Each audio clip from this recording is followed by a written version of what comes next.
chance, dog. No more bullets. No more bullets.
Gotta get that vitamin D.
Time to get sued by HBO.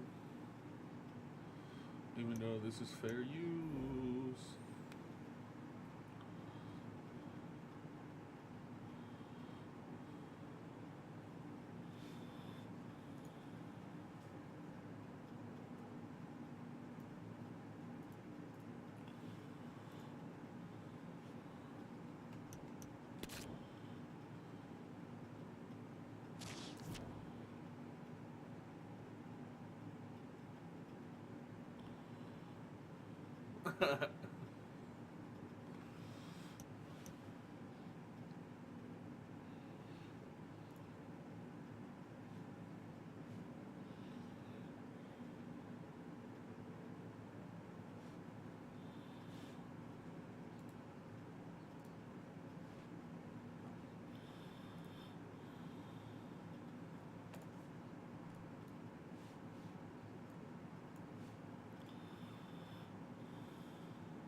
Marionette, and it gets worse.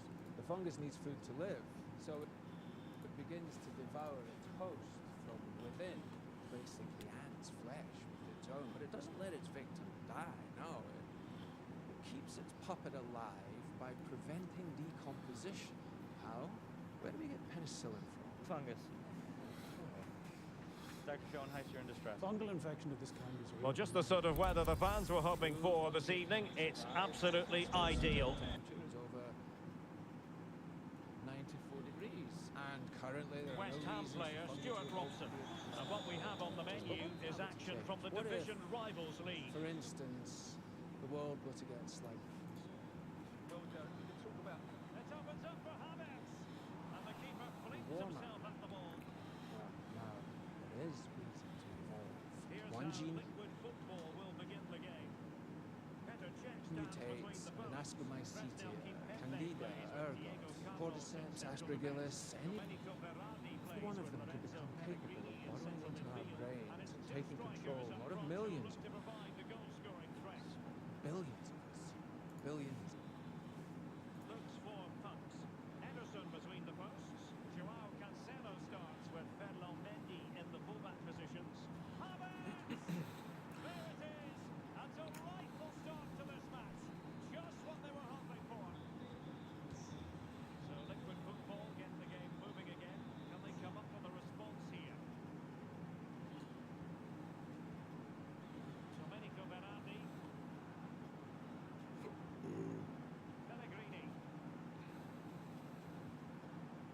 Nicely timed tackle. Vinicius Junior. I think it's fair to say he's part of the fixtures and fittings of the club now. His 250th appearance, and quite the accomplishment, isn't it, Stuart? Well, he deserves a lot of credit for the ways the ball subsided all those years ago. He's been absolutely brilliant. Fans, coaching staff and teammates know just what a top-class professional he is. Let's hope he plays well today. Not far from the ideal pass. Can he put it in? Oh, that goes down as a wonderful save. And now we find out it was offside anyway. And he has options available. Ref? Stupid bitch. Have it again. Might be able to get in behind the defence. And a good take under duress there.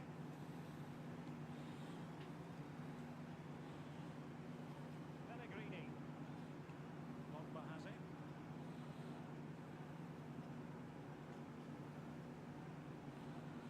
Getting the ball forward. Well, this could be productive. Payet. He read the situation defensively and did his job. And a throw-in forthcoming.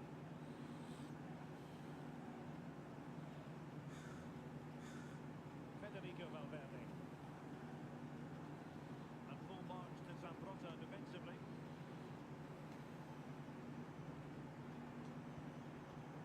Zambrotta. Still trailing, but they're upping the pressure. Lost possession. Might be a chance here. Oh, the flag's gone up, and there wasn't much in that.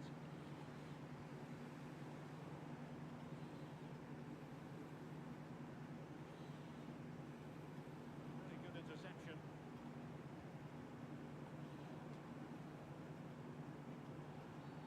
Free kick awarded then by the referee. What an actual joke, dude. This referee's drunk. Reading of the situation shown by Sanchez. Vinicius. And a fine cross. Blasted away.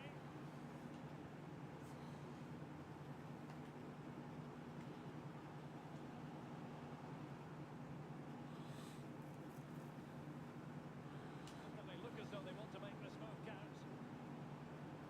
Lack of guile with regard to that cross. Goalkeeper's ball.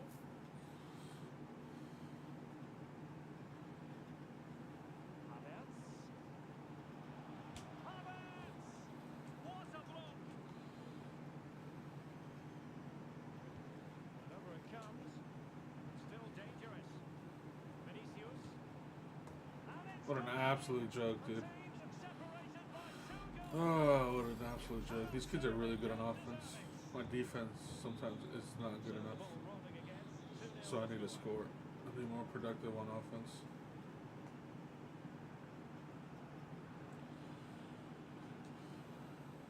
Oh, great vision. Payet. Shot attempted. Well, the keeper committed himself. Well, this has to be their way back into the game. The crowd are certainly playing their part. Liquid football come away with it.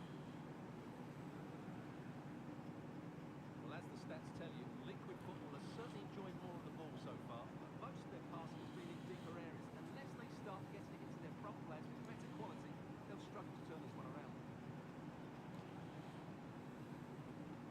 Good work to win it back high up the pitch.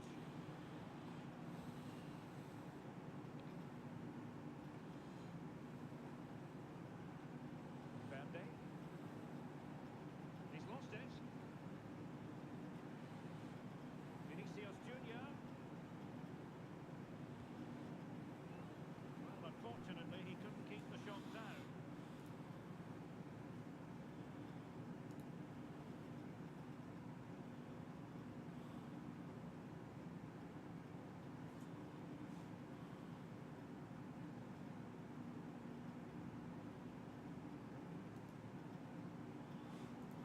Well, we're almost at the halfway stage, and they're not making home advantage work for them one little bit here. Stuart, your assessment? Well, they Oh, can sorry, Stuart, look at this. Well, last gasp defending, but brilliant defending. Real quick, Sam. Vinicius Go for Junior, it. Go for Give it. me a reason to care. a comfortable piece of defending. Give you a reason to care about the product, about the You game. don't have to answer, but like Blizzard can answer. Give me a reason to care. Because at the moment there isn't one. There's no point in ranked. Nobody cares Yeah. about the rank system. Nobody understands how top 500 works. Nobody knows how to rank up or rank down. There's no cool perks. You get the top 500 title in which every quick play, Mystery Heroes, Arcade, For stoppages here. or even ranked game you gets in, you get people go, what the heck? Why am I playing with top 500 players? And then they basically like, And there it is, how it works in the Apex, half-time where whistle. people chase your trails. It happens the same thing probably to people that are not content creators of the top 500 thing. They probably have quick play players trying to kill the top 500 player. There's no bonuses. There's no rewards. There's nothing to grind for. There's no rewards for like, even the old skins are all like, what, 19 bucks a piece? You can't earn legacy coins. There is nothing to actually grind for and work for in the game at all.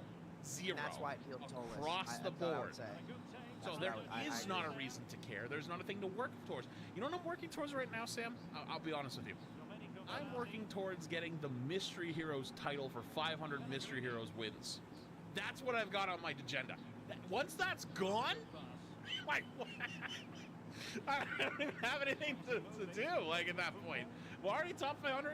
Yeah, I could go for top 100 on all roles, but I really just don't care. Like, you know, if I play comp, it's half the time people are out of voice, don't talk, or half the time people are flaming, or the other half of the time I can't even play with my friends. We still can't stack, and every time I bring that up, that's a new meme. So I stopped talking about it, and then everyone stopped talking about it, and everyone goes back, goes, man, it's really sad that I can't play with my friends. Yeah, no shit. Like, it's you talk about the lower ranked players, you know, not being that are having a good time, and it's like, well, they should cater more towards us. We got left behind years ago. And take it away.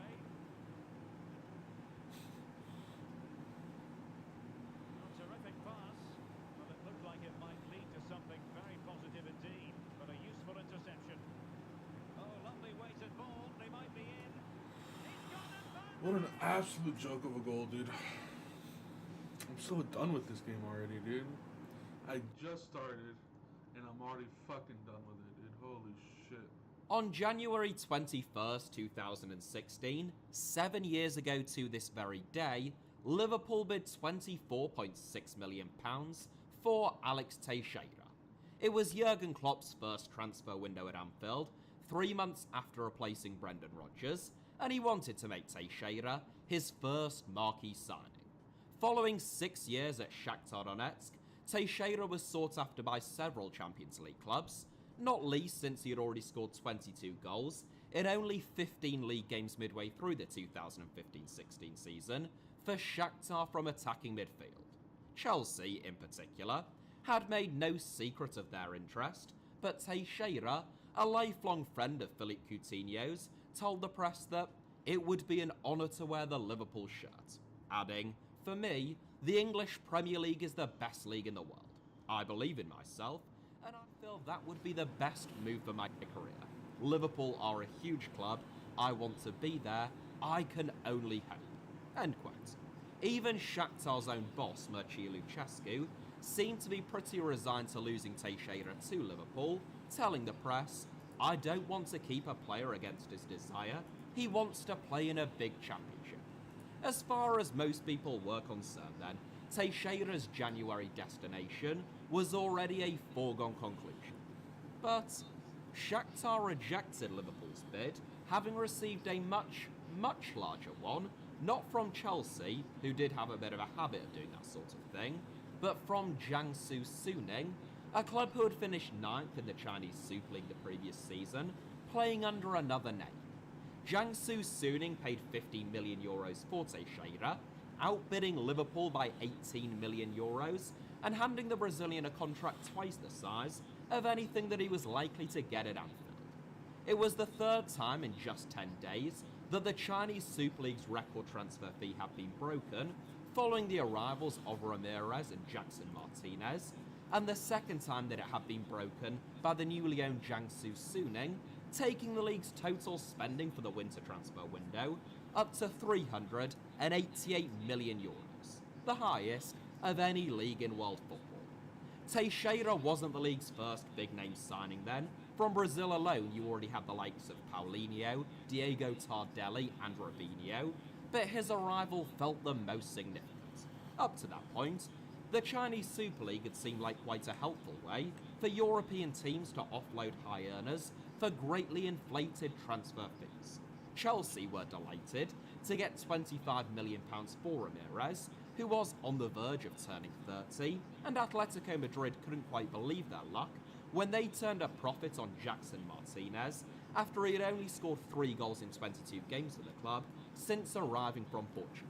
But beating 2 certified European giants to the signing of Teixeira, well, that was something quite different, and it didn't stop there. Next came Ezequiel Lavezzi. Yeah, that's really not a good look, Ezequiel. Followed by Papis Cisse and Graziano Pella, and before long Diego Costa was telling Chelsea, midway through a Premier League title challenge in which he was their top scorer, that he wanted to leave the club in order to sign for Tianjin Quanjian. This was unprecedented in modern football.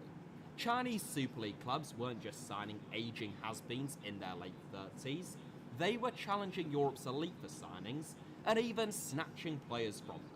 Antonio Conte warned that Chinese investment would be a danger for all of the world's clubs, not just Chelsea. Meanwhile, Arsene Wenger stated that Premier League clubs had to be worried about the rise of China and the strength of political will behind the nation's footballing project. In the 2017 Chinese Super League, following all of this investment, Guangzhou Evergrande Taobao won their 7th successive Chinese Super League title under the management of Luis Felipe Scolari. Hulk, Oscar, and Ricardo Carvalho's team, Shanghai SIPG, were the division's runners-up. Tianjin Quanjian, the club of Axel Witsel, Alexander Pato, and Anthony Modeste, managed by Fabio Cannavaro, finished 3rd, and Hebei China Fortune, managed by Premier League winner Manuel Pellegrini, and with a squad boasting the likes of Ezequiel Lavezzi, Stefan Mbia and Gervinho, completed the division's top 4. That was 5 years ago. In 2022, China's most successful football club, Guangzhou Evergrande, since renamed Guangzhou FC, were relegated from the Chinese Super League. Shanghai SIPG now go by the name Shanghai Port, and Oscar is the only big hitter who remains in the club. Tianjin Quanjian no longer exists, having been dissolved in 2020, and Hebei China Fortune, now simply Hebei FC, were also relegated from the Chinese Super League in the season just gone. with a pretty miserable -3 points tally and currently facing an existential crisis for their own survival. It should probably go without saying at this stage that this isn't how things were supposed to work out.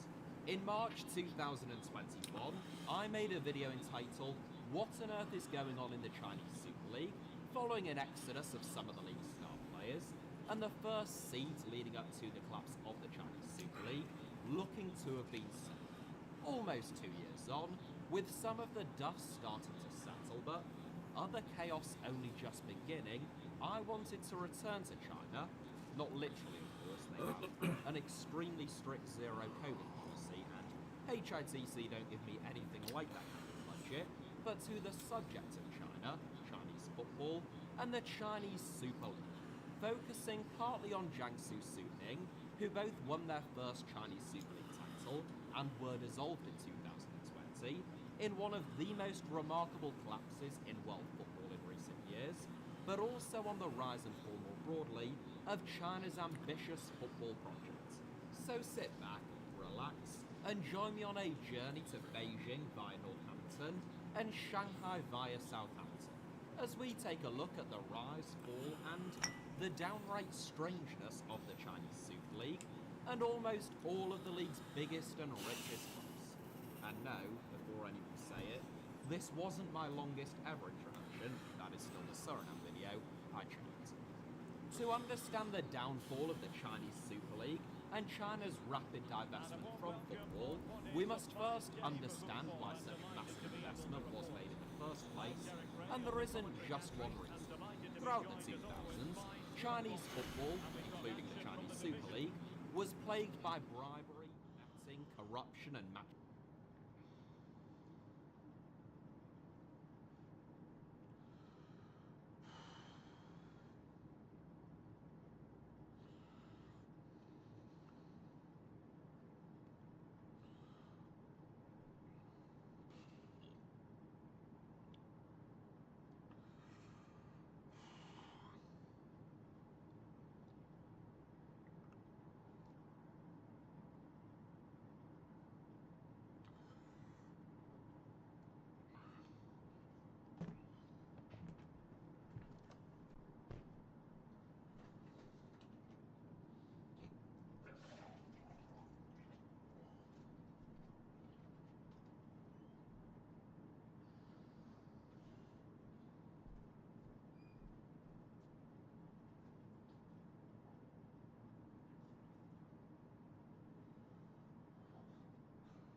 most of which were made public in 2009. Gambling is illegal in China, outside of the lottery and licensed venues in Hong Kong and in Macau, but that doesn't mean that it doesn't happen. In fact, the appetite for gambling in China is unrivaled almost anywhere else in the world. That is why there are so many dodgy Premier League sponsors with virtually no presence here in the United Kingdom, targeting illegal means of gambling to Chinese consumers, which I have made an entire video about. To cut a long story short though, at the end of the 2000s, Chinese football was in a pretty dark place. Ranked 51st in the FIFA World Rankings during 1999, and having qualified for the 2002 World Cup in South Korea and Japan, China's men's national team had plummeted all the way to 23rd in the FIFA World Rankings by the end of 2009, behind the likes of Haiti, Zambia, and North Korea, having finished bottom of their group in 2010 World Cup qualifying. The Chinese Super League was in an equally perilous state. Chengdu Blades and Guangzhou JPC, despite finishing 7th and 9th the previous season, were punished with relegation in the fallout of the 2009 scandal, and a Chinese club hadn't reached the final of the AFC Champions League since 1998, back when it was still known as the Asian Club Championship. A lot is made of China investing in football as a means of soft power to change the perception of China abroad and as part of a wider diversification program of the Chinese economy, all of which may be perfectly valid points. It is hard to know precisely what the motivations of the Chinese Communist Party are or were. Chinese politics is not exactly renowned for its openness or transparency, but personally, I don't think that anywhere near enough is made of the fact that China is now a global superpower whose economy is destined to, at some stage, overtake the United States. They are powerhouses at the Olympics, typically finishing either first, second, or third in the medal table, and yet they are absolutely terrible at football, despite there being no lack of interest or enthusiasm for the sport in China. Basically, what I am trying to say here is that being quite so bad at football was embarrassing for a proud nation that was excelling in virtually every other field. It is worth noting that, as much as we can never see inside of anyone's heads, unlike a lot of world leaders, it does actually seem as though Xi Jinping has a genuine interest in football. Xi has talked for years about having a sense of urgency when it comes to improving Chinese football, and how he feels as though the spirit of sport reflects the spirit of China. In 2013, two crucial things happened. Firstly, China lost 5-1 to Thailand in what was considered to be the national team's most humiliating defeat, at least since their loss to Hong Kong in 1986 World Cup qualifying, which prompted riots, if not of all time. Chinese football fans were so incensed and despondent following the defeat that some of them even suggested that the men's national team should be disbanded. And secondly, Xi Jinping became the 9th president of the People's Republic of China. It didn't take long for Xi to put football on the agenda. During his first year in office, he outlined his ambition for China to qualify for the World Cup, host the World Cup, and one day win the World Cup. In 2016, the CCP unveiled a more formal and detailed set of both short and long-term aims for football, including the creation of 20,000 soccer schools and 70,000 players by 2020, reaching the level of leading Asian national teams like Japan and South Korea by 2030, actively working towards hosting the World Cup, and ultimately becoming a football powerhouse capable of winning the World Cup by 2050. I went into more detail about these initial plans in my Chinese Super League video from 2021, but basically, it is at this point that Chinese investment in football exploded. There was nothing organic about it. Basically, Xi mandated it through the use of state power and state funds, as well as gently leaning on and offering certain incentives to Chinese businesses and billionaires. The impact was immediate. Guangzhou GPC, who had been relegated in 2009 as a result of China's match-fixing scandal, were acquired by the Evergrande Real Estate Group in 2010, who are the second largest property developers in all of China. And as soon as they got the nod, they began shoveling money into the team. They appointed Marcelo Lippi, who won the 2006 World Cup as Italy manager. They then replaced him with his 2006 World Cup winning captain, Fabio Cannavaro, and when Cannavaro left, they brought in 2002 World Cup winning Brazil boss, Luis Felipe Scolari. All three of them, during their times in Guangzhou, were reported to be among the highest paid managers in the world. On the playing front, in came Paulinho, Robinho, and Ricardo Goulart, three full Brazilian internationals, all on mega contracts. So perhaps it's What's up, no Peter? surprise that Guangzhou, renamed Guangzhou Evergrande after their new owners came in, went from an enforced relegation in 2009 to being crowned as the champions of Chinese football for 7 successive seasons between 2011 and 2017, before adding a record-equaling 8th championship in 2019. Shanghai SIPG, meanwhile, were acquired by the exclusive operator of all of the public terminals in the port of Shanghai in 2014.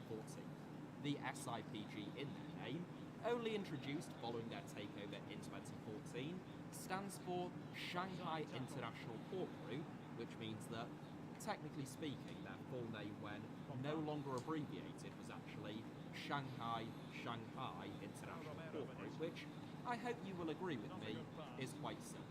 Shanghai International Port Group are among the 100 largest publicly traded companies in China, and they also threw their financial might behind their new club in a bid to please you.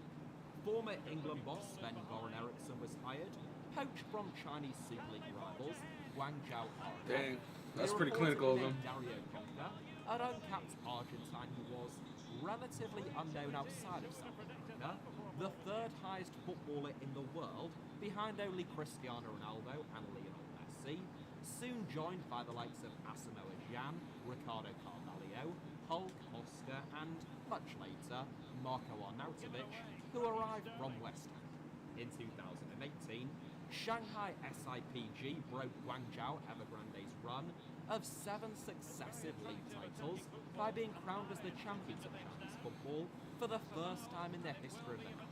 A real fairy tale story of what it is possible to achieve by building a club up from the ground piece by piece, focusing on youth development, and spending more than the GDP of a small country. I hope that you would all agree. Hebei China Fortune represented an even more rags to riches tale, though no more organically. Previously named Hebei Zhongjai, they were competing in China League One, the second tier of Chinese football, when they were acquired by Beijing-based real estate firm China Fortune Land Development, who changed their name to reflect that fact. You might be starting to notice something of a theme in this search. Hebei promptly won promotion in their first season of championship, going from the third tier of Chinese football in 2013 to the Super League by 2016. Newbie status in the top flight wasn't about to deter Hebei's ambitious new owners from making an immediate splash, as they went out and signed, quite literally, a brand new starting 11, which included the likes of Gervinho, Ezequiel Lavezzi, and Stefan Mbi. A 7th place finish was the outcome, but that wasn't enough for manager Li Tai to keep his job, as Premier League winning boss Manuel Pellegrini was brought in on a £12 million a year contract, straight off the back of 3 years at Manchester City.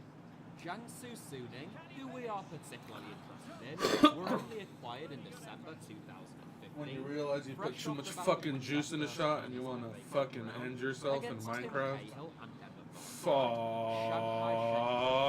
Named Jiangsu Guaxin Sainty when they won that crown, as you might have guessed already, Jiangsu were acquired by Suning, or the Suning Appliance Group to be more specific, which is a holding company and the third largest shareholder. I gotta be better about that one. They were at the time in Suning.com, which is one of the largest retail companies in China.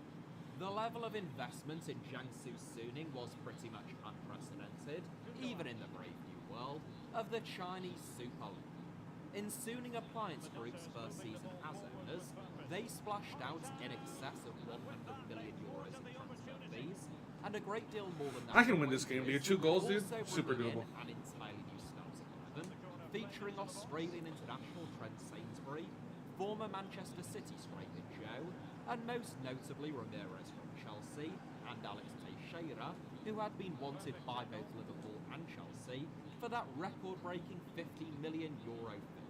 Incidentally, Teixeira was quite blasé when asked about his move to China, claiming that the Chinese Super League was only doing to the Premier League what the Premier League had already done to other leagues in terms of its spending. Of course, that comparison doesn't entirely hold up, but more on that in a moment. South Korean legend Fuck, that was won the close. K-League title as a manager in 2012, became the new regime's first appointment, but he was sacked midway through a miserable 2017 season for Jiangsu, in which they finished 12th, and replaced by former Serie A, La Liga, and Champions League winning head coach Fabio Capello. There's no doubting Capello's pedigree, but Jiangsu made him the 3rd highest paid manager on the planet, ahead of both Diego Simeone and Jurgen Klopp, despite the fact that he had been out of management for over 2 years, and out of club management for Jeez, he's so clinical with his shots. It's I need that Chiesa card. of No matter what, I possibly need that Chiesa a card on serial this team. trophy winner in Asia for Jiangsu Suning to win their first Chinese Super League crown in 2020. By that stage, though, things had already started to tail off for the Chinese Super League. The earliest signs of restraint came in January 2017, when the Chinese Football Fuck. Association announced that they would be restricting the number of foreigners in any matchday squad in the Chinese Super League, and that teams must name at least 2 Chinese players under the age of 23 in their matchday squads. The announcement was sudden and came without any consultation, causing several Chinese Super League teams to veto signings that they were on the verge of completing that window, and quickly looked to offload foreign players should they wish to bring any others in. Of course, that would be easier said than done, given the very favourable contracts that most of their foreign players were on, in order to attract players from Europe's top leagues who were making a sacrifice in terms of Fuck. no longer That needed to be a far post shot. I'm not sure what that was, and dude. often I'm sacrificing throwing. their chances I'm also actually to throwing. teams, in addition to making what was likely to be quite a disruptive move for them and their families if they had any to China. With all of the culture shocks that would likely entail, they didn't just have to outbid European clubs, they were typically offering 2. That's your 3 fucking times touch, what any dude? of these players What an were actual piece of junk, dude. almost anywhere else. Carlos Tevez, for example, reportedly became the world's highest paid footballer when he left Boca Juniors to sign a £600,000 a week contract with Shanghai Shenhua on the verge of turning 33. GG's. Goodluck offloaded Deserved Son win for on a sure, dude. salary like You were that, super just clinical. on the drop of a hat. Then, in 2018, the so-called luxury transfer tax was introduced. The Chinese FA imposed a 100% tax Perpetual. rate on any overseas signings, with the proceeds of that to be invested in the development of football, and particularly youth team football in China. Once again, the move came during the busiest transfer window for Chinese Bring it back clubs, and grab some water. effectively scuppering several transfers by making them totally unaffordable. The cost of signing Diego Costa, for example, who was widely expected to join Tianjin Quanjian for £64 million during that window, literally doubled overnight to £128 million for the club themselves, causing them to call it off. 5 years on, Neymar and Kylian Mbappe remain the only 2 players to have ever transferred for more than that amount. More important than the unaffordability, though, was the message that it sent out. It wasn't just that signing foreign players became twice as expensive, it was that clubs and their owners, instead of being incentivized to go out and spend money, were suddenly being discouraged from doing so, at least in certain areas, and spending was massively scaled back from that moment on. There were some exceptions. Guangzhou Evergrande re-signed Paulinho for €42 million in January 2019, so effectively €84 million in terms of the cost, Shanghai SIPG splashed out on Marko Arnautovic to the tune of £22.4 million in July 2019, so really £44.8 million, accounting for the tax burden, and Rafa Benitez brought Salomon Rondon with him to Dalian Professional, also in July of 2019, after the club activated his £16.5 million release clause at an effective cost of £33 million to them. For those who clearly weren't quite getting the message still, the Chinese FA implemented a new salary cap for the 2020 season, limiting the salaries of incoming overseas players to a maximum of €3 million a year, so roughly £50,000 a week. That's still a pretty tidy sum, of course, I would be delighted with it, but it's less than the average salary in the Premier League, let alone the highest earners, and in the 2021 season, they went one step further, limiting every Chinese Super League team's annual wage bill to 600 million yen, which is about £70 million, and the total amount that they could pay all of their foreign players combined was restricted to just €10 million, so less than £9 million. To put that into some perspective, Carlos Tevez' annual salary alone in China was reported to be more than £33 million. Clearly then, the age of insane wages and China poaching players from top European clubs had finished, and had only lasted for about 3 years. But that only explains how Chinese Super League teams were restricted from throwing money around like a Tory minister on bogus PPE contracts for their mates, not why they were, or how and why the league descended into total chaos. The first thing to note is that China is not like most countries, and I don't mean that as either a positive or a negative, it's just an observable fact. Just as the taps for investing in football were turned on very sharply, effectively mandated by Xi and the CCP, it was Xi and the CCP that turned them off just as fast. The end goal for China's policymakers was never just to have big-name foreign players starring in China's domestic league.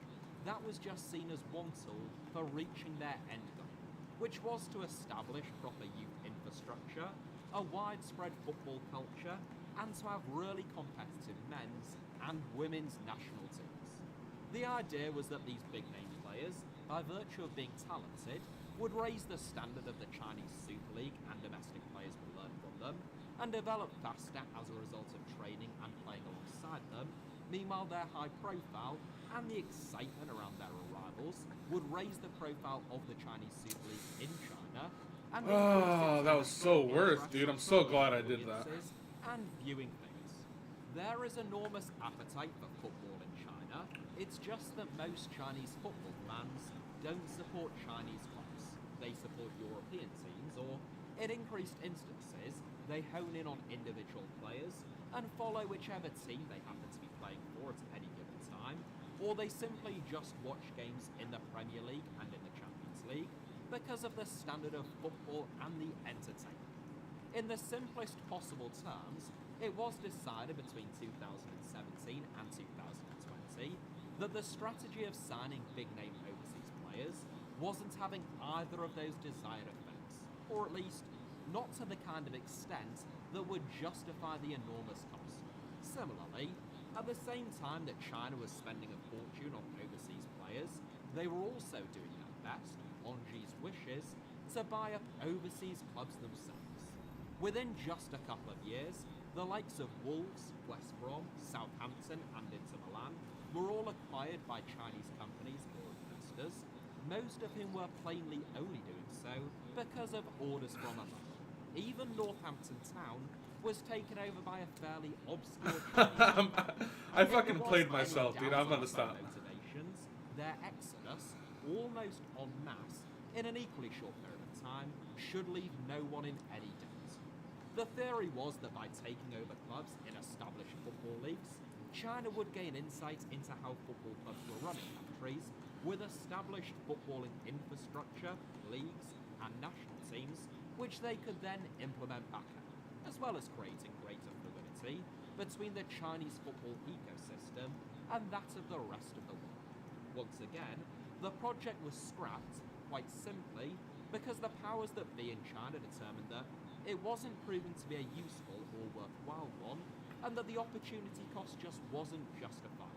Basically, in both instances, there was too much capital outflow from China to other countries, which the CCP felt was primarily benefiting the countries, and clubs that Chinese money was flooding into, either through the acquisition of players or the acquisition of entire clubs, more so than it was benefiting China themselves.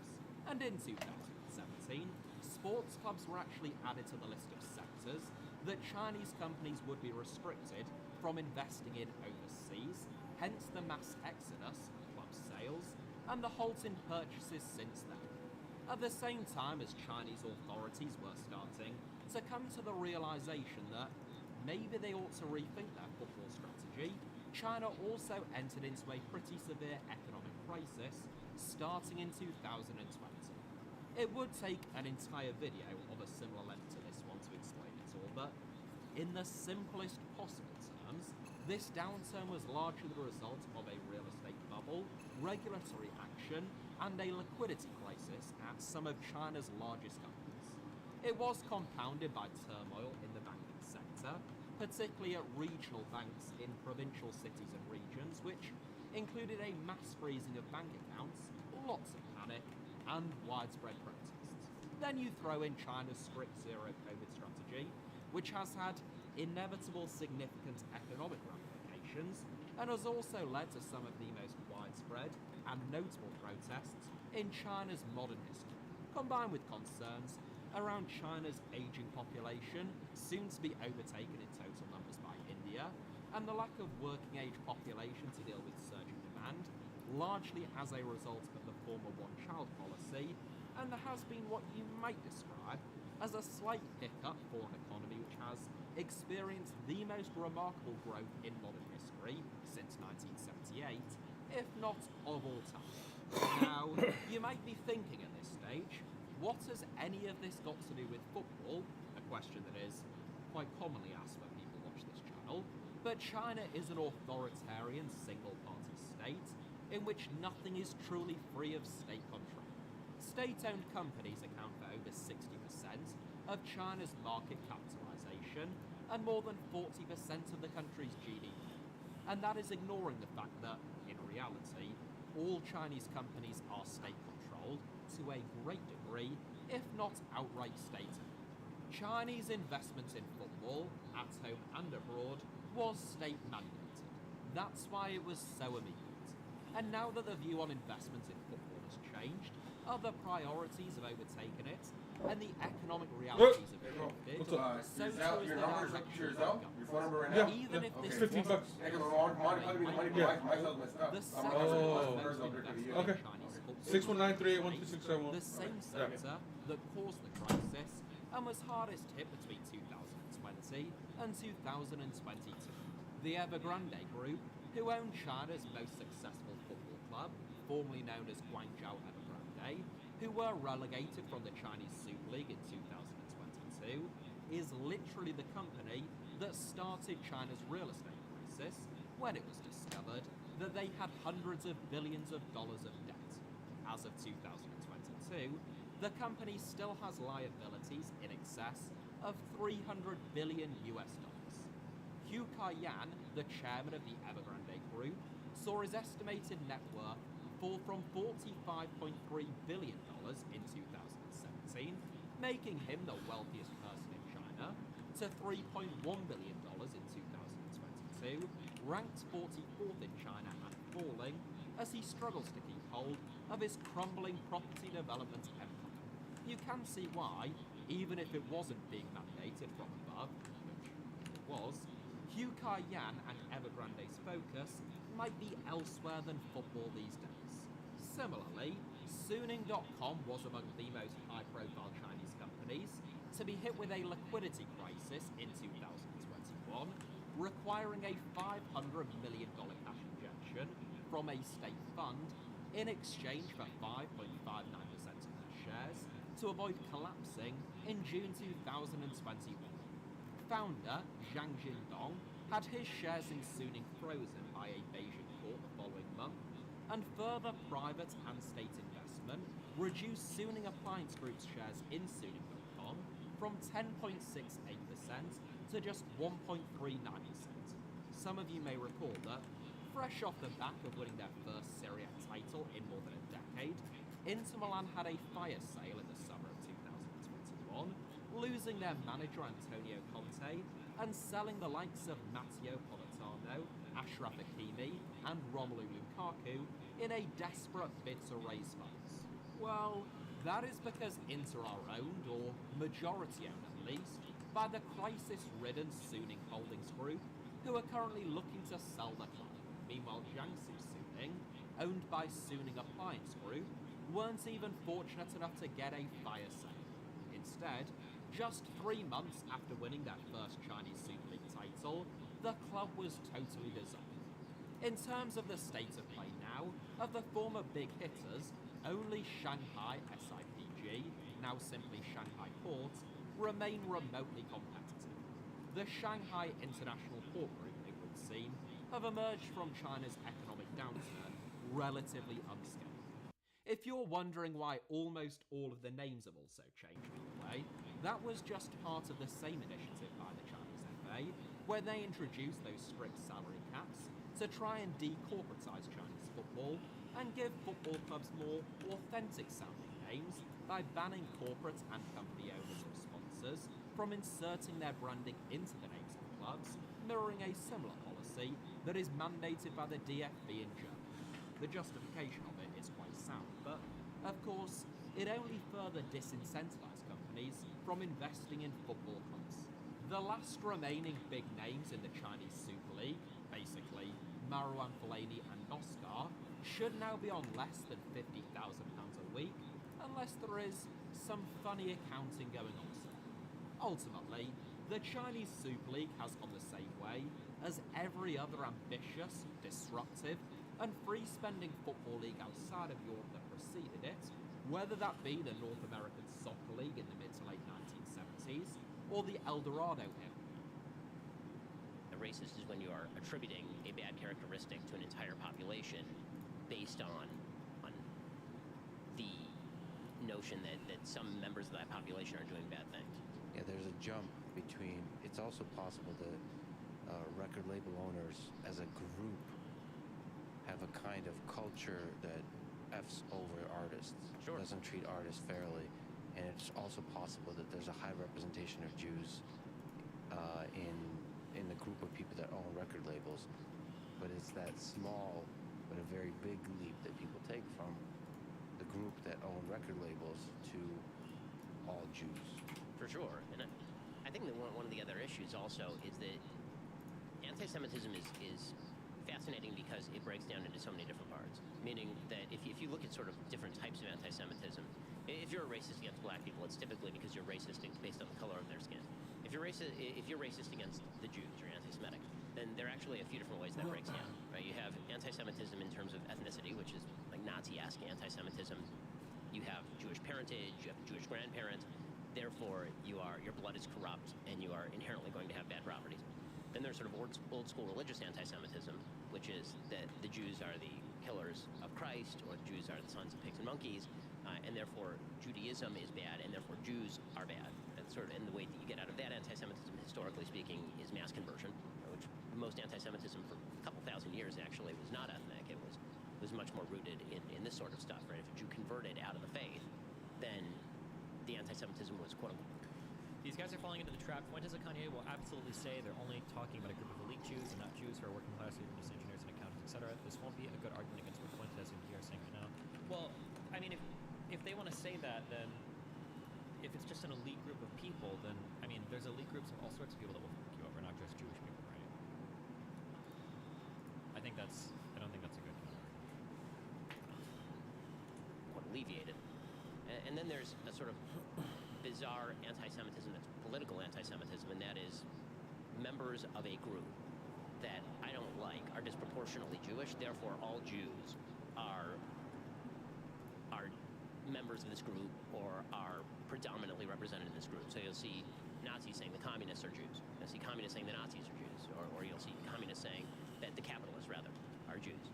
And so that's the weird thing about anti-Semitism. It's kind of like the Jews behind every corner. It's basically a big conspiracy theory. Unlike a lot of other forms of racism, which are not really conspiracy theory, anti-Semitism tends to be a conspiracy theory about the levers of power being controlled by a shadowy cadre of people who are getting together behind closed doors to control things. Yeah, the most absurd illustration of anti-Semitism, just like you said, is Stalin versus Hitler over Poland. That every bad guy was a Jew.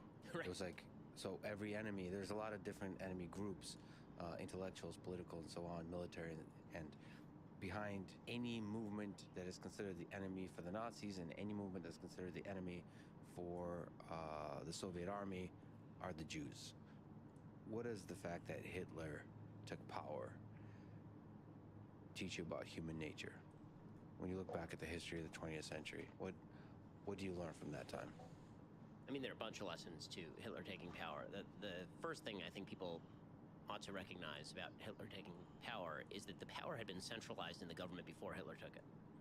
So if you actually look at the history of Nazi Germany, the Weimar Republic had effectively collapsed. The power had been centralized in the chancellery and really under Hindenburg for a couple of years before that. And so it was only a matter of time until someone who was bad grabbed the power. And so the struggle between the Reds and the Browns in Nazism, in pre-Nazi Germany, led to this kind of up-spiraling of radical sentiment that allowed Hitler in through the front door, not through the back door. Right? He was elected. So you think communists could have also taken power? I mean, there's no question communists could have taken power. They were a serious force in pre-Nazi Germany.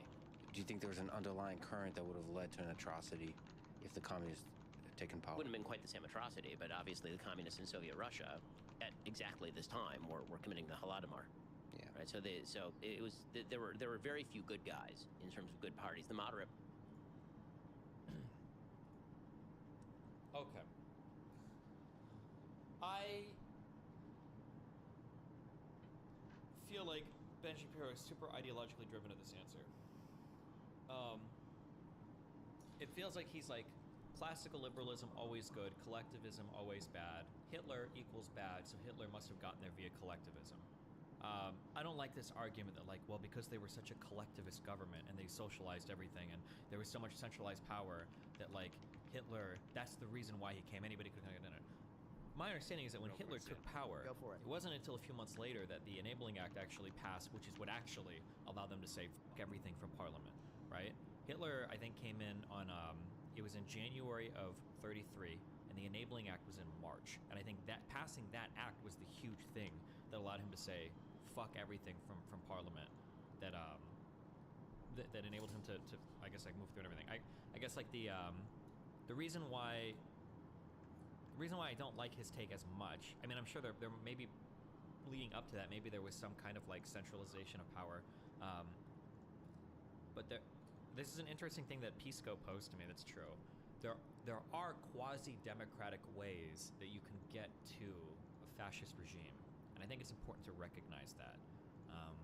Now, I'll be nice to Ben, and that Ben isn't the biggest, like, fucking Trump sucker that every other fucking conservative is in the world, although Ben has gotten worse on it. But there are democratic ways that Trump or the Republican Party could get to what is effectively like a coup d'etat of the government, what is effectively like a fascist regime. You can do that. I would just, if you actually care, you should be aware of that. You don't need, like, communism, or you don't need, like, a collectivist government to get there. It could be something as simple as asking the Vice President of the United States to throw away the votes and redo, like, what the election is for you. Or it could be, you know, trying to mass disenfranchise voters, or et cetera, et cetera. There are democratic ways to get there. It's always important to recognize.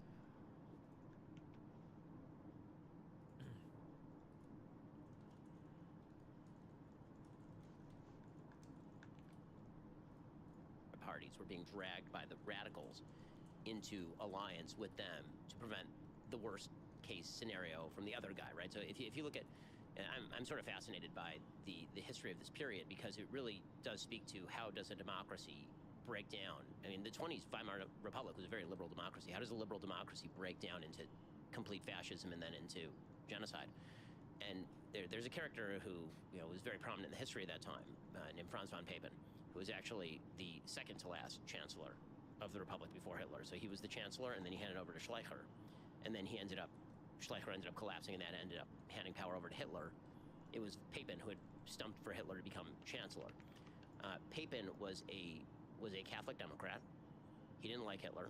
He thought that Hitler was a radical and a nut job, but he also thought that Hitler, being a buffoon as he saw it, was going to essentially be usable by the right forces in order to prevent the communists from taking power, maybe in order to restore some sort of legitimacy to the regime because he was popular, in order for Papen to retain power himself. And then immediately after Hitler taking power, Hitler basically kills all of Papen's friends. Papen, out of quote-unquote loyalty, stays on. He ends up helping the Anschluss in Austria. Now, all this stuff is really interesting. I think when it came to like the commies and the Nazis kind of working together in a lot of the pre-Nazi Germany history, which they did, by the way, I think this was like the general feeling was that the Nazi Party isn't actually going to, they're not actually going to take over. Like Hitler's not actually going to. I don't think anybody thought that they were as serious a threat as they actually were. I think that's like a pretty common theme throughout pre the Nazis coming into power, pre-Hitler gaining so much power in the government. Mainly because what it speaks to is the great lie we tell ourselves that people who are evil are not like us. They're a class apart. People who do evil things, people who support evil people, they're not like us. And that's an easy call. Everybody in history who has sinned is a person who's very different from me. Robert George, the philosopher over at Princeton, he's fond of doing a sort of thought experiment. It was more a liberal versus communist battle. The Nazis were seen as a tool, was my understanding. It's a liberal versus illiberal battle. It seems like that's even true today. That I call it establishment versus anti-establishment, but really it's liberalism, capital L, versus illiberal people, right? It's communists and socialists and Nazis and far-right people that are all fighting against like the liberal establishment. And I think largely that's what it was leading up to Nazi Germany as well. That you had like your social liberal government and the what were the KDP and the Nazi parties. I think they had a different name before that though. But like these, basically it was like everybody that was kind of anti-liberal or illiberal was fighting against like the liberal establishment. And if they could work together to do it, they would work together to do it. But I think that was the trend in pre-Nazi Germany basically.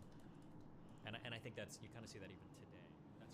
That's in a way that's where some of the horseshoe comes from. There's a lot of alignment between far-right people and far-left people. Issues like, how do we deal with China? What should we be doing in Ukraine? Do we trust anybody in the government? How do we feel about mandatory vaccines? Like stuff like this. You see a lot of alignment on these like far figures on both sides. In his classes, where he asks people to raise their hand if they had lived in Alabama in 1861, how many of you would be abolitionists? And everybody raises their hand. The communists were fighting brown shirts in the streets, though. They definitely were opposed to the Nazis. Okay.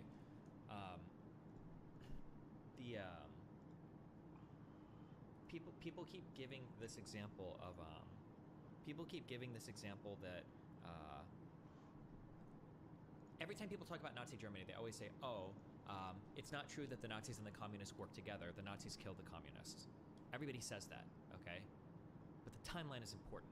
The communists and the Nazis absolutely worked together up until the Nazis had power. Then once Hitler's influence grew, then he killed the communists. You don't get to say, well, no, they never worked together. Hitler killed the communists. That was after the communists and the Nazis kind of worked together to like overthrow the liberal democracy. That's what happened. Like the timeline is important, okay? Like Hitler's not a great guy because Hitler killed Hitler, because Hitler only killed Hitler after he did all the horrible things that he did, right? It doesn't work that way. And he says, of course that's not true. Of course that's not true. The best protection against evil is recognizing that it lies in every human heart and the possibility that it takes you over. And so you have to be very cautious in how you approach these issues. And the back and forth of politics, the sort of bipolarity of politics, or the polarization in politics might be a better way to put it, makes it very easy. In what ways did the commies and fascists work together? Was it their way to destroy liberalism? I think I was arguing this in Vosh's subreddit, but like there were a couple of elections where they supported each other in different places. I'd have to go back and look it up particularly, but yeah, I mean there were times when they were like both of them essentially. There were also times where they fought too, but like I think in general, leading up to the pre-Nazi Germany, there was this fomenting of this hatred of liberalism coming from commies and Nazis. Commies and Nazis fought a little bit, but I think generally they wanted to topple the liberal regime. That's essentially what was going on. But I would have to go back and look at the specific examples, or I might have like typed them out when I was arguing with Vosh subreddit. I don't know if they banned me before or after that, but yeah.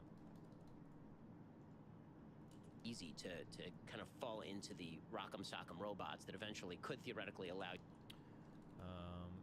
This referendum might have been one of the things. This is a referendum to dissolve the Prussian Landtag or Parliament, held on the initiative of Der Stahlheim's ex-servicemen's organization with the support of the Nazi Party and the German Communist Party. The referendum was held on the 9th of August, 1931. It required 13.2 million votes to succeed, but they only got 9.8 million votes. There were a few things like this going on where Nazis and communists were voting together or working together to try to like topple the liberal regime.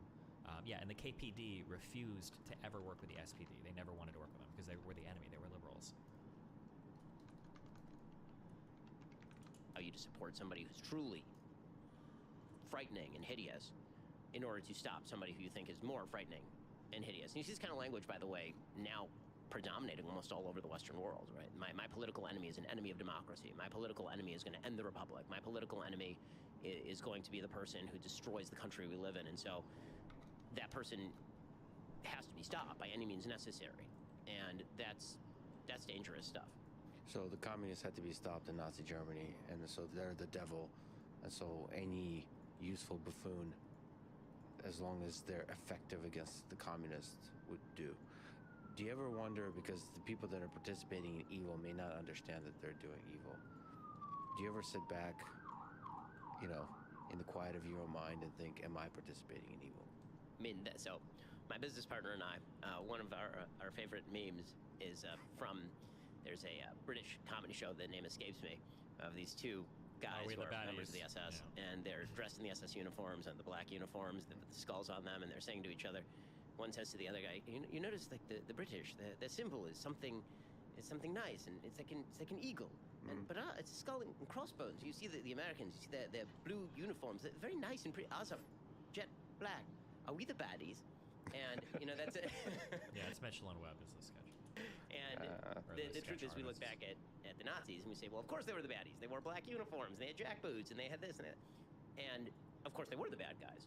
But evil rarely presents its face so clearly. So yeah, I mean, I think that you have to constantly be thinking along those lines, and hopefully you try to avoid it. You can only do the best that a human being can do. But yeah, I mean, the answer is yes. I would say that I spend an inordinate amount of time reflecting on whether I'm doing the right thing. And I may not always do the right thing. I'm sure a lot of people think that I'm doing the wrong thing on a daily basis. But it's definitely a question that has to enter your mind as a historically aware and hopefully morally decent person. Do you think you're mentally strong enough if you realize that you're on the wrong side of history to switch sides? Very few people in history seem to be strong enough to do that. I mean, I think that the answer, I hope, would be yes. You never know until the time comes, and you have to do it. I will say that having heterodox opinions in a wide variety of areas is something that I have done before. I'm the only person I've ever heard of in public life who actually has a list on their website of all the dumb, stupid things I've ever said. So where I go through and I either say, this is why I still believe this, or this is why what I said was terrible and stupid. And I'm sure that list will get a lot longer. Yeah, look forward to new additions to that. Yeah, exactly. Yeah, it actually is a super long list. People should check it out, and it's quite honest and raw. What do you think about? It's interesting to ask you, given how pro-life you are, about Ye's comments about comparing the Holocaust to the 900,000 abortions. Lex says, listening in on a long run. Thank you for the detailed breakdown. If you have advice and parts on where I should have done better, let me know. Also, let me know your interesting disagreements with Ben as they come up. Gotcha, buddy.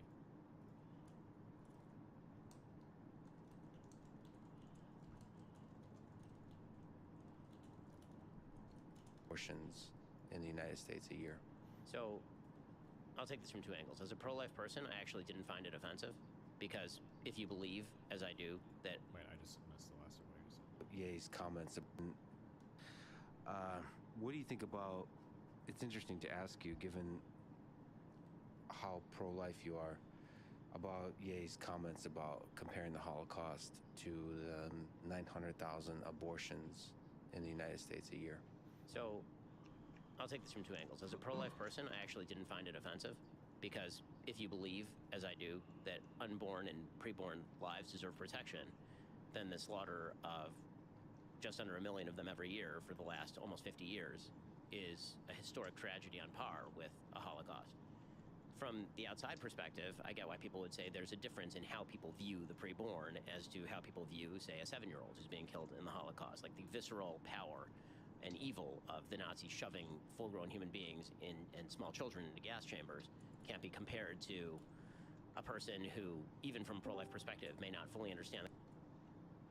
Who joined? Hello. Oh, hi. What's up? What's going on, man? How have you been? I've been okay. We're listening to this Lex and Ben Shapiro thing. What's up? Yeah. Do you mind if I step in and ask you a few questions about it? Actually, is that okay, or do you want me to do it another time? Is it hyper ultra relevant to what we just listened to, or is I probably do it at the end? The past 10 minutes or so, it's kind of relevant. Yeah. I'm sorry. I don't know the rules of your community. No, I mean you can join, but yeah, good. Better be good. Otherwise, everyone's gonna fucking hate you. So good luck. Go for it. What do you got? Oh God, the shit does hate me. No, guys, I love you. Okay, so you've been watching this video, and I'm kind of curious. How do we deal with some of the inconvenient truths that do crop up when we talk about these topics? You know, for example, yeah, I've always said that like you just have to own stuff like that, like right off the bat. You have to own it, and then you've got to be able to speak about it. So like when somebody says some shit like, oh, like Jewish people aren't really overrepresented, yeah, of course they are. Or like, oh, black people don't commit more crime, of course they do, right? Because you have to be able to move on to the next part, which is answering, well, why do they? Why, right? That's the important part. And people seem to have a really, really, really hard time actually doing that sometimes. But yeah, I mean that's all you can do. I guess, but it seems like kind of an unsatisfying answer, because sometimes you have to give up a lot, you know. But like if you this topic you're talking, sorry, earlier in the video he was talking about Jews and accountants, right? And so, for example, a lot of the Nazi writings, the political theory was about how the Jews ran the banks and how they used the money to disenfranchise the German working class, and that's kind of a lot of their political theory. The issue is that there was at least a little bit of overrepresentation, not as much as they said, but there was a little bit. And the main reason for it is because during the days of the Holy Roman Empire, Christians couldn't do certain things with their money. Yeah, and the same in the Ottoman Empire. They couldn't do certain things with their money. Yeah, sure, for this. Yeah, what about it? No, it feels like, you know, you kind of have to Well, give but that's up. easy, but that what you just said is just saying it. Why can't you just say what you just said? Isn't that? I don't know. It feels unsatisfying, and I don't know why. I'm trying. Well, I mean, it's true. Why should it feel unsatisfying if it's a true thing?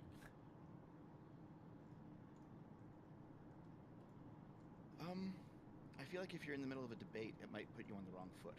It might, like it is true, yes, and you do have to admit it, and it's not anti-Semitic, but it seems like you immediately give them so much ground when you have a conversation like that.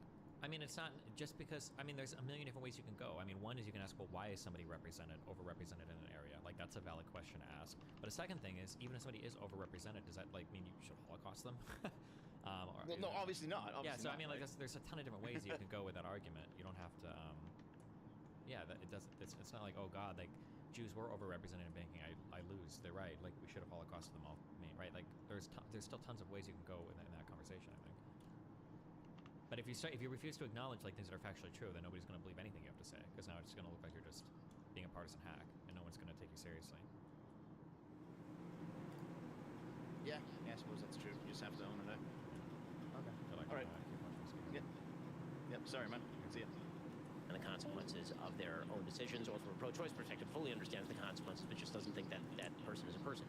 That's actually different. So I understand both sides of it. I wasn't offended by Ye's comments in that way, though, because if you're a pro-life human being, then you do think that what's happening is a great tragedy on scale that involves the dehumanization of an entire class of people, the preborn. So philosophically, you understand the comparison? I do. Sure. So in his comments, in the jumping from the individual to the group, I'd like to ask you, you're one of the most effective people in the world at attacking the left. And sometimes it can slip into attacking the group. Do you worry that that's the same kind of oversimplification that Ye is doing about Jewish people that you can sometimes do with the left as a So when I speak about the left, I'm speaking about a philosophy. I'm not really speaking about individual human beings as the leftists like group and then try to name who the members of this individual group are. I also make a distinction between the left and liberals. There are a lot of people who are liberal who disagree with me on taxes, disagree with me on foreign policy, disagree with me on a lot of things. The people who I'm talking about generally when I talk about the left in the United States are people who believe that alternative points of view ought to be silenced because they are damaging and harmful simply based on the disagreement. So that's one distinction. The second distinction, again, is when I talk about the right versus the left, typically I'm talking about a battle of competing philosophies. And so I'm not speaking about typically, it would be hard to, if you put a person in front of me and said, is this person of the left or of the right? Having just met them, I wouldn't be able to label them in the same way that if you met somebody in the name of Greenstein, you'd immediately got Jew. Or you met a black person, black person. And well, they have blue hair. The adherence to a philosophy makes you a member of a group. If I think the philosophy is bad, that doesn't necessarily mean that you as a person are bad, but it does mean that I think your philosophy is bad. Yeah, so the grouping is based on philosophy versus something like a race, like this, the color of your skin, or race as in the case of the Jewish people. So it's a different thing. You can be a little bit more nonchalant and careless in attacking a group because it's ultimately attacking a set of ideas. Well, right? I mean, it's really nonchalant in attacking the set of ideas, and I don't know that nonchalant would be the way I put it. I tried to be exact when you don't always hit, but if I say that I oppose the communists, right, and then presumably I'm speaking of people who believe in the communist philosophy. Now, the question is whether I'm mislabeling, right, whether I'm taking somebody who's not actually a communist and then shoving them in that group of communists, right, that would be inaccurate. The dangerous thing is it expands the group, as opposed to you talking about the philosophy. You're throwing everybody who's ever said, "I'm curious about communism. I'm curious about socialism." Because there's like a gradient. It's like to throw something at you. I think Joe Biden said, "MAGA Republicans," right? Right. I think that's a very careless statement because the thing you jump to immediately is like all Everyone who voted Republicans for Trump. for Trump. Right. Versus, I think, in the charitable interpretation, that means a set of ideas. Yeah, my actually problem with the MAGA Republicans line from Biden is that he went on in the speech that he made in front of Independence Hall to actually try and define what it meant to be a MAGA Republican who was a threat to the Republic, is the kind of language that he was using. And later on in the speech, he actually suggested, well, there are moderate Republicans, and the moderate Republicans are people who agree with me on, like, the Inflation Reduction Act. It's like, well, that can't be the dividing line between a MAGA Republican and a moderate. I'd have to go back and listen to that full thing, but I thought Biden was pretty clear that when he was talking about the MAGA Republicans, he was talking about, like, election deniers. I'd have to go back and listen. I thought Biden made that fairly clear. I don't know if he was saying earlier, like, MAGA Republicans are just people that agree with me on, like, the Inflation Reduction Act. Republican, somebody who agrees with you, you got to name me like a Republican who disagrees with you fairly strenuously, but is not in this group of threats to the Republic. You make that distinction, we can have a fair discussion about whether the idea of election denial, for example, makes somebody, a threat to institutions. That's a conversation that we can have, and then we'll have to discuss how much power they have, what the actual perspective is. We'll delve into it. But I think that he was being overbroad and sort of labeling all of his political enemies under one rubric. Now, again, in politics, this stuff sort of happens all the time. I'm not going to plead clean hands here because I'm sure that I've been inexact. But somebody, what would be good in that particular situation is for somebody to sort of read me back the quote, and I'll let you know where I've been inaccurate. I'll try to do that. And also, Let's do that. Let's check. Biden, MAGA, Republicans, Independence, Hall, speech, transcript. Donald Trump, the MAGA Republicans represent an extremism that threatens the very foundation of a republic. And I want to be very clear. Applause. Very clear up front. Not every Republican, not even the majority of Republicans, are MAGA Republicans. Not every Republican embraces their extreme ideology. And not because I've been able to work with these mainstream Republicans, but there is no question that the Republican Party today is dominated, driven, and intimidated by Donald Trump and the MAGA Republicans, and that is a threat to this country. It's hard things. I'm an American president. Here, in my view, is what is true. MAGA Republicans do not respect the Constitution. They do not believe in rule of law. They do not recognize the will of the people. They refuse to accept the results of a free election, and they're working right now as I speak in state after state to give power to decide elections in America to partisans and cronies, empowering election deniers to undermine democracy itself. MAGA forces are determined to take this country backwards to an America where there's no right to choose, no right to privacy, no right to contraception, no right to marry who you love. If you want to throw authoritarian leaders. They fan the flames of political violence. They're a threat to our personal rights, to the pursuit of justice, to the rule of law, to the very soul of this country. See, their MAGA failure to stop the peaceful transfer of power for the 2020 election is preparation for 2022 and 2024. Far more Americans from every background and belief who reject the extreme MAGA ideology than those who accept it.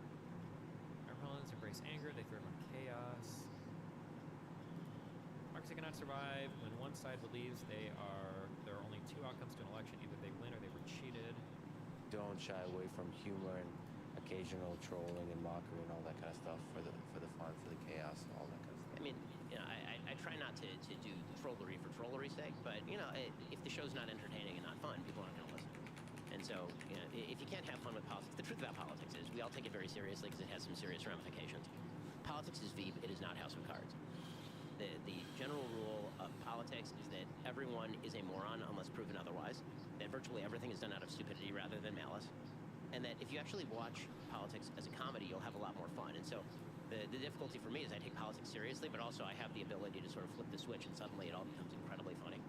Because it really is. Like, if you just watch it from a pure entertainment perspective, and you put aside the fact that it affects hundreds of millions of people, then watching, you know, President Trump being president, I mean, he's one of the funniest humans who's ever lived. Watching Kamala Harris be Kamala Harris and talking about how much she loves Venn diagrams or electric buses, I mean, that's funny stuff. So if I can't make fun of that, then my job becomes pretty morose pretty quickly. Yeah, it's funny to figure out what is the perfect balance between seeing the humor and the absurdity of the game of it versus taking it seriously enough because it does affect hundreds of millions of people. It's a weird balance to strike.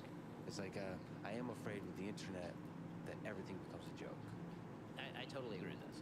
I will say this. I try to make less jokes about the ideas and more jokes about the people in the same way that I make jokes about myself. I'm pretty self-effacing in terms of my humor. I would say at least half the jokes on my show are about me. Right? When I'm reading ads for Tommy John and they're talking about their no wedgie guarantee, I'll say things like, you know, that would help me in high school because it would have. I mean, just factually speaking. So, you know, if I can speak that way about myself, I feel like everybody else can take it as well. Difficult question. In 2017, there was a mosque shooting in Quebec City. 6 people died, 5 others seriously injured. The 27-year-old gunman consumed a lot of content online and checked Twitter accounts a lot of a lot of people. But one of the people he checked quite a lot of is you, 93 times in the month leading up to the shooting. If you could talk to that young man, what would you tell him? And maybe other young men listening to this. I need you to go and follow Hassan Piker, the Young Turks, and David Packman before you mow your shit. I'm just kidding. I'm just kidding. I'm just kidding. I hope Lex isn't listening. I'm just kidding. That have hate in their heart in that same way. What would you tell them? You're getting it wrong. If anything that I or anyone else in mainstream politics says drives you to violence, you're getting it wrong. You're getting it wrong. Now, again, when it comes to stuff like this, I have a hard and fast rule that I've applied evenly across the spectrum, and that is I never blame people's politics for other people committing acts of violence unless they're actively advocating violence. So when a fan of Bernie Sanders shoots up a congressional baseball game, that's not Bernie Sanders' fault. I may not like his rhetoric, I may disagree with him on everything. Bernie Sanders did not tell somebody to go shoot up a congressional baseball game. When a nutcase in San Francisco goes and hits Paul Pelosi with a hammer, I'm not going to blame Kevin McCarthy, the House Speaker, for that. When somebody threatens Brett Kavanaugh, I'm not gonna suggest that was Joe Biden. Everybody does this. Everybody does this, and I don't like it. I don't like it. I feel like I'm the only person on the internet that feels like you have a responsibility to your audience. Like, if my fans, even if when they make misogynistic jokes, like, this is why we veered so differently into how we deal with women or women's issues.